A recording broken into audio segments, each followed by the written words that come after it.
Actually, I got out yesterday. I wanted a quick release so I could get home and relax. How are you feeling?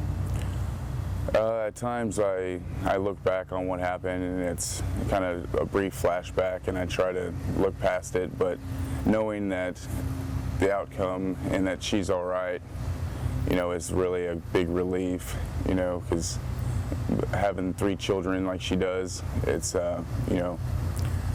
no mother needs to leave her children, so, it turned out all right, even though, there was, I got hurt, so, but. Now, do you have children too? I don't have any children of mine, but I do have 3 stepchildren of my fiance's that I love very much. And they were pretty sad to hear what happened too. I mean, it's unfortunate, but. So are you just kind of recovering at home now? Yeah. Tell me about what exactly happened. You were here and then... Yeah, I come out to my vehicle, I think it was somewhere around 3:40, and I heard probably 5 to 6, 7 gunshots, and then following after that, a bunch of children started screaming, and I heard crying, and at that point I don't know, I reacted and I started headed towards the house, and it was adrenaline, I think, a little bit, because hearing what I heard, it was, overwhelming. And so as I got closer to the house, I probably just got right into the yard. She started running around the house, and she, looked at me, and then shortly after he followed with the weapon, and as she passed me and hid behind the vehicle, I had a few words with him, and he looked at me and he didn't say anything and just started shooting. And I think I had enough time to turn around, and as I was running I got shot in the leg. I'm not quite sure when I got it in the chest, but I jumped the fence and I ripped my foot open, and I finally got into the house and away from the bullets. And when I got in, I got a tourniquet for my leg, and that's when I started thinking about her again. So I ran outside and I seen that she was in critical condition, and as I bent down to assist, I realized that I had blood coming from my chest, and that's when I looked at my chest, and that's when I panicked.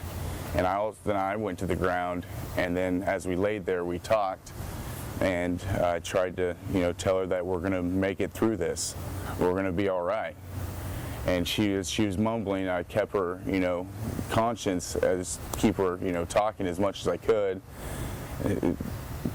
as I was bleeding. And I told her, that I can hear the sirens. They're coming. It's going to be all right. But it seemed like that 3 or 4 minutes that it took for them to get here, it seemed like it was an hour. I mean, it was real dramatic. It really was. But once they got here, officers showed up from both ends.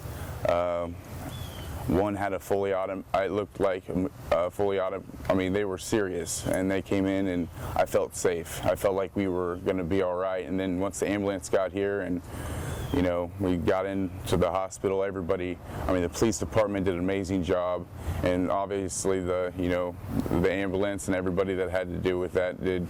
They took care of us, and once we got in, it was, we were safe again, and, it's.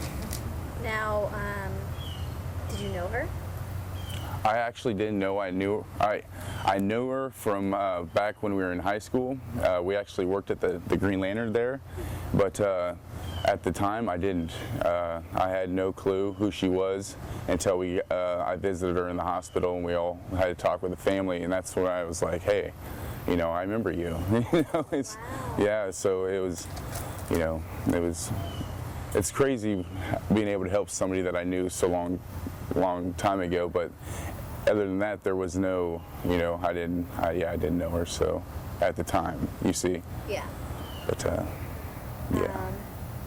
What was it like? It's such a selfless thing, especially to go back out there after you had been shot. You were probably limping all the way or whatever, all the way back over there. Oh yeah, absolutely. At first, to be honest, I didn't really feel too much because I think adrenaline was going through. But once I seen that my chest was like, I think I panicked a little bit, and that's when it just all came to me on what was happening, you know. And then looking at her, because I came to help her, and I thought I just got shot in the leg, you know, and you know, that ain't gonna hurt me, so, you know, I'm gonna come back out here and make sure she's okay. I'm just not gonna let her lay in the street, and, you know, because I got my phone. But unfortunately, as I was rushing in from the house after I got my tourniquet on, which was a belt, as I was running out, I dropped my phone and it went everywhere, so I was already in a panic, so I just left it and then just ran out to the van. The van was actually pulled up closer from the house. It was more by the mailbox where she laid, and we just, until, you know, the medics got there and the police arrived, it was pretty dramatic. What is it like knowing you basically saved the woman's life from a super traumatic, I mean, he was gonna murder her in the house with the kids there. What is it like knowing you are the person that saved her? It's, you know, I don't feel like that. I feel like I could have done more. I mean, hearing the kids cry, it's going to be hard to get out of my head, but I just, you know, I'm glad I could do something, you know. I wish I could have done more, but. For a total stranger. Yeah. But yeah, You saved her, so you did that's all you were supposed to do, and you did. Yeah. What is it like going forward? Maybe you want to show me describe some of your wounds. Yeah, I got shot here. I think this was the first one. This is my leg. It came in. I think they say it possibly came in the back here, and then exited the front.